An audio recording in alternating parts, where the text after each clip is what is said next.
زکوٰۃ ہے کن چیزوں پر، وہ کون سے اموال ہیں، کون سا مال ہے جس کے اوپر زکوٰۃ لازم؟ جن چیزوں پر زکوٰۃ فرض ہے انہیں قابل زکوٰۃ اموال کہتے ہیں۔ ہر مال پر زکوٰۃ فرض نہیں ہے۔ زکوٰۃ فرض ہے سونے پر، چاندی پر، مال تجارت پر، کرنسی پر، پرائز بانڈ پر، مخصوص جو مویشی ہیں چرائی کے جانور ان پر، سال کا اکثر حصہ جو کھلا چریں اور جنگل میں چریں ان پر زکوٰۃ فرض ہے، اور عشر کا جو نظام ہے وہ کھیتی باڑی پر ہے۔ تو مجموعی طور پر یہ 6 چیزیں مل جاتی ہیں: سونا، چاندی، کرنسی، مال تجارت، چرائی کے جانور اور فصلیں وغیرہ۔ یہ چند چیزیں آپ نے بیان فرمائی کہ جن کے اوپر زکوٰۃ لازم ہوتی ہے، تو بہت ساری چیزیں اور بھی ہیں، ان کے علاوہ کسی چیز پہ زکوٰۃ لازم نہیں ہے؟ ہو سکتا ہے وہ بہت ساری چیزیں مال تجارت میں آتی ہوں، سونا نہ ہو، چاندی نہ ہو، کرنسی نہ ہو، چرائی کے جانور نہ ہو، لیکن مال تجارت میں آتی ہوں۔ لیکن مال تجارت ہوگی تو زکوٰۃ فرض ہوگی۔ چلیں اس تناظر میں کچھ سوالات کرتا ہوں تو آپ جوابات ارشاد فرمائیں۔ پہلا سوال آپ ارشاد فرمائیے مفتی صاحب کہ ایک سے زائد گاڑیاں اگر کسی کے پاس ہیں تو ان پہ زکوٰۃ ہوگی یا نہیں؟ اگر استعمال کی ہیں تو اس پہ زکوٰۃ فرض نہیں ہے۔ خریدتے وقت بیچنے کی نیت کی تھی اور تاحال وہ نیت برقرار ہے، استعمال میں لے کر نہیں آیا، کرائے پر نہیں دی۔ بعض اوقات ایسا ہوتا ہے جو بیچنے والی گاڑیاں ہوتی ہیں انسان اس کو چلا بھی لیتا ہے، یہ استعمال یہاں ہم اس استعمال کی نفی نہیں کر رہے۔ مراد یہ کہ ایک آدمی نے اپنے یوز کے لیے اب رکھ لی، اب بیچنے کی نیت ختم ہو گئی، اب زکوٰۃ فرض نہیں ہوگی۔ دوسرا سوال یہ ہے کہ رہائشی گھر بعض اوقات بڑا ہوتا ہے یا ایک سے زائد گھر ہوتے ہیں تو ان پہ زکوٰۃ ہوگی یا نہیں؟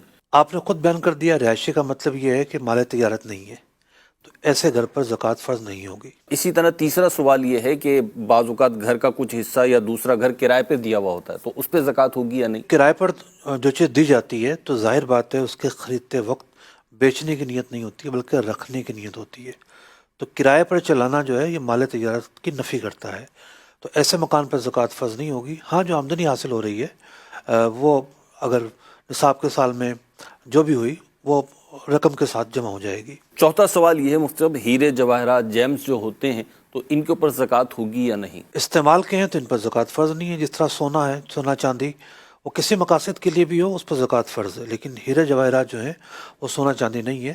اگر بیچنے کے لیے خریدے ہیں تب تو زکوٰۃ فرض ہے، ورنہ زکوٰۃ فرض نہیں ہوگی۔ پانچواں سوال مفتی صاحب یہ ہے کہ ہوم ڈیکوریشن ہوتا ہے، گھروں کو سنوارنے کے لیے، سجانے کے لیے بہت ساری چیزیں ہوتی ہیں، ان پہ زکوٰۃ ہوگی یا نہیں؟ جی نہیں، یہ چیزیں چونکہ مال تجارت نہیں ہے تو ان پر بھی زکوٰۃ فرض نہیں ہے۔ چھٹا سوال، آرٹیفیشل جیولری پر زکوٰۃ ہے یا نہیں؟ آرٹیفیشل جیولری اگر کوئی دکان میں رکھ کے بیچتا ہے اس کو تو زکوٰۃ دینی ہوگی، لیکن استعمال کے لیے اگر ہے تو اس پر زکوٰۃ فرض نہیں ہے۔ ساتواں سوال، بھینس بکری وغیرہ لوگ دودھ کے لیے گھر میں پالتے ہیں، ان پہ زکوٰۃ ہے یا نہیں؟ گھر میں پالتے ہوں یا پھر کسی کا باڑا ہو تو فی زمانہ جس طریقے سے یہ چیزیں پالی جاتی ہیں ان کو خرید کر گھاس ڈالنا پڑتا ہے، تو جس پالتو جانور کو یا دودھ کے لیے رکھا ہوا ہے اس کو خرید کر گھاس ڈالنا پڑتا ہے سال کے اکثر حصے، اس پر زکوٰۃ فرض نہیں ہوگی۔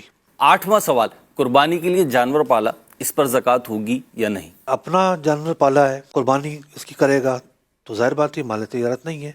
ہاں اگر کوئی کام کرتا ہے اور اس نے جانور خریدے ہیں کہ جناب قربانی کے موسم میں بیچے گا، اب یہ جانور مال تجارت ہو جائیں گے، اب زکوٰۃ فرض ہوگی۔ نواں سوال، فیکٹری کے لیے مشینیں، کمپیوٹرز وغیرہ، ان پر زکوٰۃ ہوگی یا نہیں؟ مشینری جو ہے یہ رکھنے کے لیے ہوتی ہیں، بیچنے کے لیے نہیں ہوتی۔ فیکٹری کی بات کر رہے ہیں ہم، کوئی کمپنی ایسی جو مشینیں بیچتی ہے ہم اس کی بات نہیں کر رہے، تو فیکٹریوں میں جو مشینیں ہیں یہ بیچنے کے لیے نہیں ہوتی، ان پر زکوٰۃ فرض نہیں ہے۔ اسی طریقے سے جو ساز و سامان ہے، آفس کا ساز و سامان اور ساز و سامان، ان پر بھی زکوٰۃ فرض نہیں ہے، سوائے اس کے کہ مداربت کا معاملہ نہ ہو، پھر اس کا حکم الگ ہے۔ 10واں سوال، پے بل رقم پر زکوٰۃ ہوگی یا نہیں؟ زکوٰۃ کا جب بھی حساب لگایا جاتا ہے تو پے بل کو مائنس کیا جاتا ہے، جو آپ نے دوسروں کا دینا ہے اس کو مائنس کر کے دیکھتے ہیں آپ کے پاس کیا بچ رہا ہے۔ 11واں سوال، اگر کوئی قابل زکوٰۃ چیز اپنی رہن پر رکھوائیے تو اس پر زکوٰۃ ہوگی یا نہیں؟ قابل زکوٰۃ چیز مثال کے طور پر سونا ہے اور وہ گروی رکھوایا ہوا ہے، رہن پر رکھوایا ہوا ہے، اس پر زکوٰۃ فرض نہیں ہے۔ اور 12واں سوال ہے، ماہانہ آمدنی، انکم جو ہے، اس پر زکوٰۃ ہوگی یا نہیں؟ بہت سارے لوگ یہ سمجھتے ہیں کہ جو بھی انکم ہو رہی ہے پورے سال میں جو کمایا سب پر زکوٰۃ دینی پڑے گی، یہ غلط فہمی ہے۔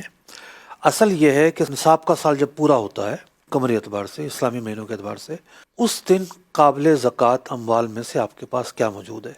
پورا سال جو کھایا، کمایا، خرچ کیا، اس کا حساب نہیں ہے۔ تو اگر ہم دیکھیں تو بہت کم سرمایہ پر زکوٰۃ ہوگی، کیونکہ انسان جو کماتا ہے سال کے اندر اکثر تو اس کا کھا جاتا ہے، استعمال ہو جاتا ہے، مختلف چیزوں میں چلا جاتا ہے۔ جب نصاب کا سال پورا ہو رہا ہے تو اس وقت یہ دیکھا جائے گا کہ قابل زکوٰۃ اموال میں سے آپ کے پاس کیا کیا ہے اور آپ قرضے کو نکال کر دیگر شرائط کے پائے جانے پر اس پر زکوٰۃ دیں گے.